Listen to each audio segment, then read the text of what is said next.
let's just talk about hockey. Well, not hockey, but what's actually going on. We have offer sheets.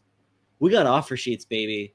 And like one that was just like, yeah, I like that. I would like that player at that. I would like to get that player for a fucking third. And then one that was like, whoa. Anyways, St. Louis Blues offer sheet both Philip Broberg and Dylan Holloway from the Edmonton Oilers. The official numbers, I just had it up, of course. Philip Broberg, 2 years, $4.58 million, the max amount for them just offering a 2020 or getting a 2025 second round pick if they choose not to match. Dylan Holloway, 2 by $2.29 million, which would be for compensation a third round pick. I believe that's the total. Yes. And the crazy thing is, so not many people know this because I haven't talked about it for a while because they just never happen. It's like unicorn shit or gold at the end of the rainbow. I'm obsessed with offer sheets. I think it's the greatest thing in hockey. And a lot of people don't realize what you just said, right? Everyone, even some of the like national pundits like The Athletic came in, they're like, I thought this is insane. I thought like, oh my God, you're giving up a bunch of first round picks for these guys? And he's like, wait a minute. That's not how this works. Holy crap. So like you mentioned, there's a compensation goes by dollar value, and they literally paid both of them a hair under what the threshold is to be able to keep them at the preferable compensation. So if they're just over, that's confusing for people. 1.5 million, just a hair over that. If you are below that for your offer sheet, no compensation whatsoever. Next tier is close to 2.3 mil. That's a third round pick. Following is just above 4.5 million. That's a second round pick. Then we get into the danger tiers of like, let's see, it was almost 6.9, but we'll say 6.8. It's a first and a third. 9.1 million is a first, second, and third. And then 11.4 is 2 firsts, second, and third. Above that threshold then of 11.4 becomes 4 first round picks, which I'd love to see one of those thrown out. Real decision to be made. But the real thing that's great is coming from Elliot Friedman. Broberg asked for 1.8. Holloway asked for 1.2. Boy, they're going to regret being greedy on those fucking offers. Because now, like you mentioned, Broberg, 4.58 million, and Dylan Holloway, 2.29 million. I don't see how the Oilers do either, but if they do, it's the only one they can possibly make work is Holloway. And I'm with you. I think that the money on Broberg is high. I also think that it hasn't started awesome for him. I blame Edmonton for a good chunk of that.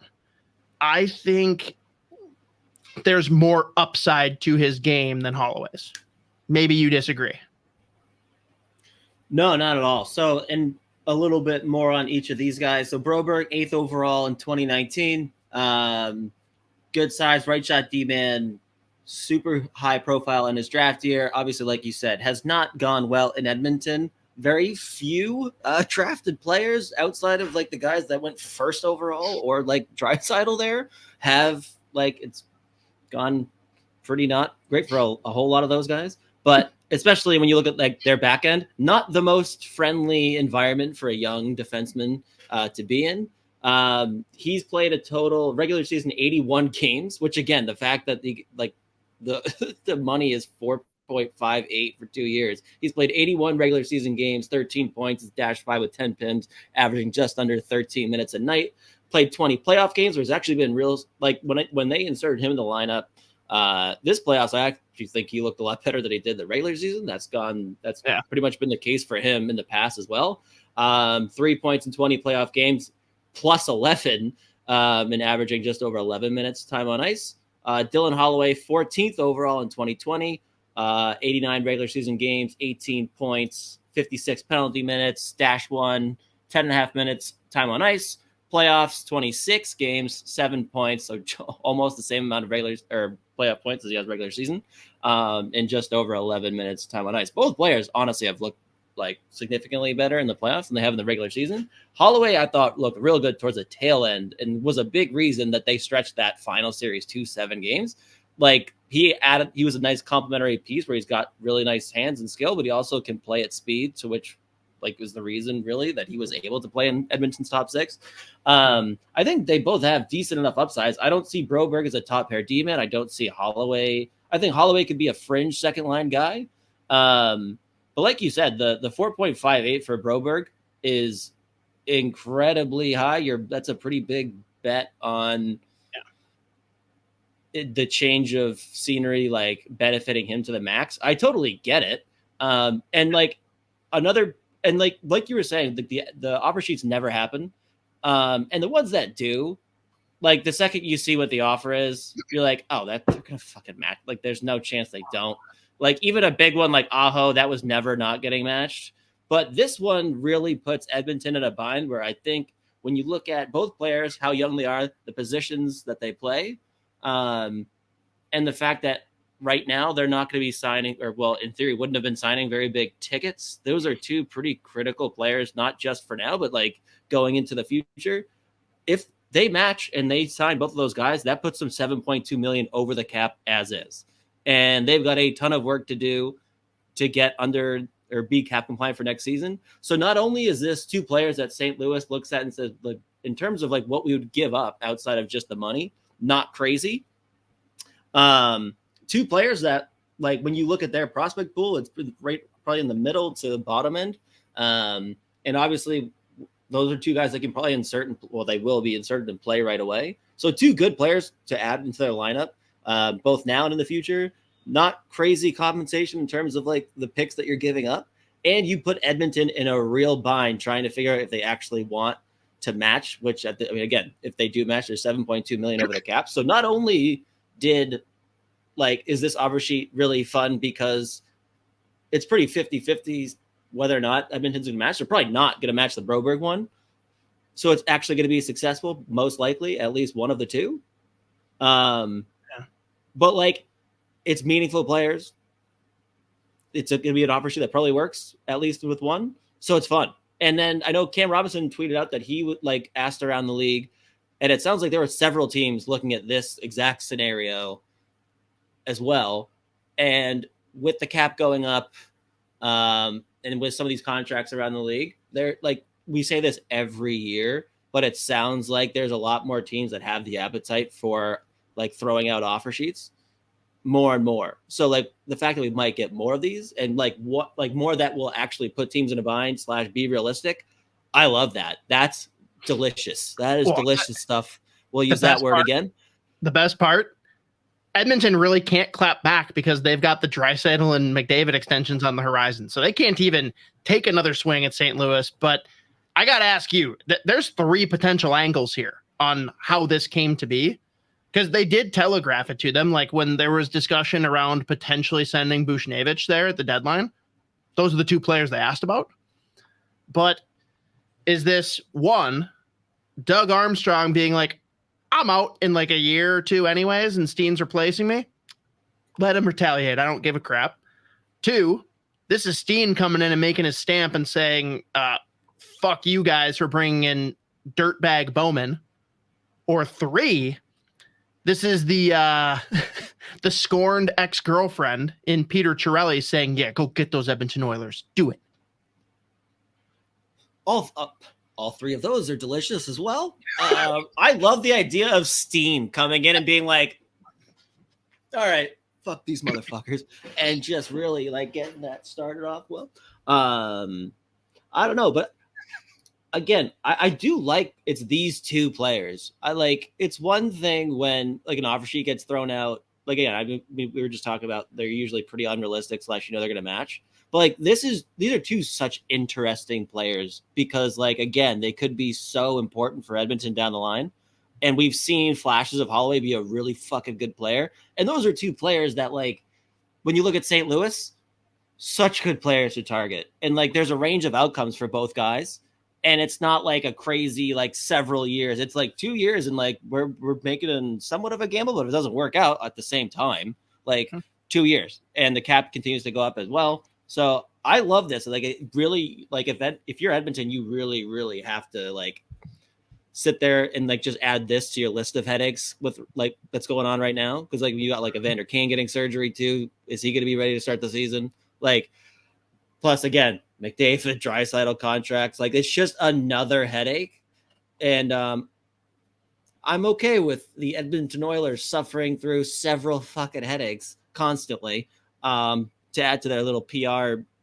I guess it wasn't even really a PR nightmare. I kind of think, like, which was shocking that it's like came and went. I feel like I haven't seen. I mean, I also again have muted so many different things on Twitter. I blame Elon. I blame Elon. It's the algorithm. Yes, no one saw it. Yeah. Dude, so other things people need to know about offer sheets, because there's a lot of chatter in our comments right now on the live stream, which love all of you that listen live and do give us your comments. But Cosgrove said, listen to the Russo show today. I guess someone is putting the idea into the universe that Wallstedt could get an offer sheet next year. I'm 90% sure. Wild match almost all offers, though. Couple things that are worth noting. First, it was mentioned on the Athletic podcast from it was like Jesse Granger and Mark Lazarus, that goalies would be the ideal people to target here. Throw more money than the team's necessarily comfortable doing, but again, if you're looking at them as being like a 1B, you can stomach 3 or 4 million when there's another team that's cap strapped. You got to understand the rules, though. People can't just throw offer sheets at any player they want. The player has to sign said offer sheet. I don't know that I'm worried about Jesper Wallstedt signing an offer sheet unless the Wild dick him around, right? Like, these are two players that made very reasonable asks to the Edmonton Oilers, got brushed aside, and then a team came to them and said, hey, we'll pay you double or triple what you asked for. And they're like, yeah, I'll sign that. Like, so I'm not worried about Wallstedt at all, because I don't think he's going to go and sign an offer sheet, but it is always possible. The other thing that I didn't know, Z, maybe you did, and again, I'm obsessed with offer sheets, so I'm embarrassed that I wasn't aware of this. Apparently, whether they go to Edmonton or St. Louis, those players cannot be traded for a calendar year.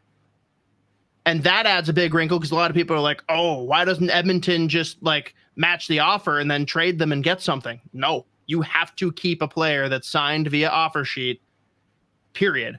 And there is no negotiation at this point. The exact line-by-line details of those offer sheets have to be matched to a T by Edmonton to keep them. And that's why the Sebastian Aho one, we all knew that he was going to stay in Carolina, like Z said, but the reason that it was so controversial is the Carolina owner is notoriously cheap. And the Montreal Canadiens made this thing laden in signing bonuses, a lot of the money up front at the beginning of the deal, which, like, they're like, yeah, you want to keep him? Time to not be a cheap piece of shit. And of course, he begrudgingly signed it and then made a huge mistake going and clapping back by taking Kotkaniemi and giving him a lot of money for a lot of years. Weird, but so that's all just to say there's caveats that go into this that maybe not every listener knows, because these offer sheets never happen. Yeah. And I mean, like you said, with the, I remember with the Aho one, it was like, it was part funny, part annoying, because, like, listen, Tom Dundon, obviously, like, in the grand scheme of things, has been great for the Carolina Hurricanes. Like, immediately came in and made a lot of changes with, like, the fan experience and everything like that. And obviously, like, immediately wanted to win and everything. But it, like you said, has a ton of fucking money, but was very, very, very stingy with it. But notoriously, the one time that people who are fucking billionaires who are also stingy, the one time they'll be like, oh, I'll fucking I'll throw fuck you money into the universe is when you challenge them to, hey, let's see who's more rich contest. And he was like, do you want to pay like 30 million in the first like 3 years? And he goes, fuck yeah, I do. Fuck you. I would have given him more. And fucking then he goes out and gets Kakagami the next year. So it's insane. Like that these motherfuckers are just like, oh, you don't think I'm rich? Okay. It was insane. It's just so I mean, bottom line, we need more offer sheets. We need them to be very contentious as well. I want petty.